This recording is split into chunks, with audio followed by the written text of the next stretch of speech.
So I'm curious to know, in some of the training that you talk about, this part of your budget, has bias training been part of that? Yes, it is. Okay, thank you.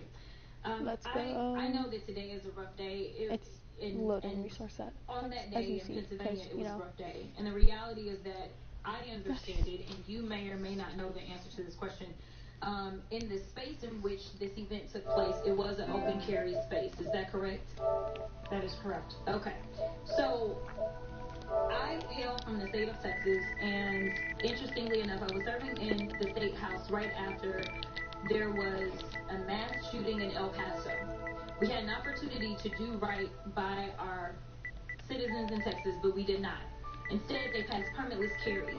And what my colleagues kept trying to get you to answer, because we want to come up with solutions, we don't want to keep pointing the finger. And right now, you've got a bunch of fingers that are pointed at you.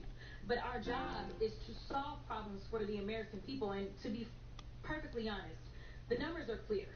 I had, I think, almost every major law enforcement agency come forward and say that they were against permitless carry because they said that their jobs would be made more difficult. Unfortunately, give me a second. my colleagues on the other side of the aisle in the state of Texas decided that they would ignore those warnings, and they passed the law instead. And right after they passed that law, we ended up with Uvalde.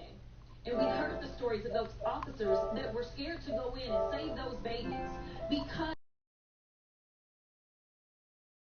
in that case, 18-year-olds had in his hands. They also were given an opportunity to say, hey, raise the age and make it to where at least you have to be 21 before you can possess this type of weapon. And they chose not to. And we have the facts. It shows, and I'll enter this into the record as well, if there is no objection, deaths from firearms keep climbing in Texas decades after lawmakers began weakening gun regulations. That is from the Texas Tribune. Without objection to order. Thank you so much. The last thing that I'm just going to make a point of saying is that we all care about this issue because we know that there has been a spike in violence, political violence in this country. Are you aware of the fact that the numbers are higher right now? Yes. Okay.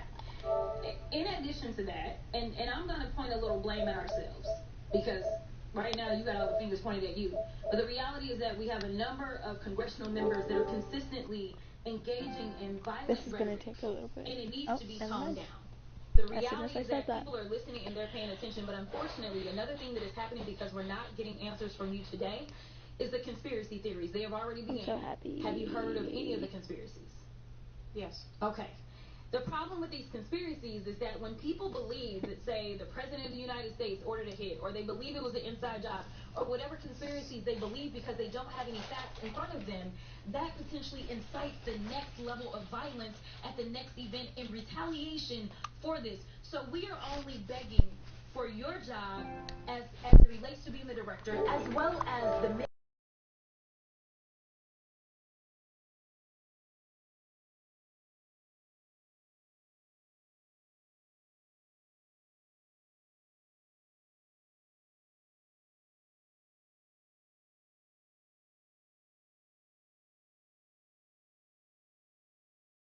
to make your job that much harder. Thank you so much, and I yield.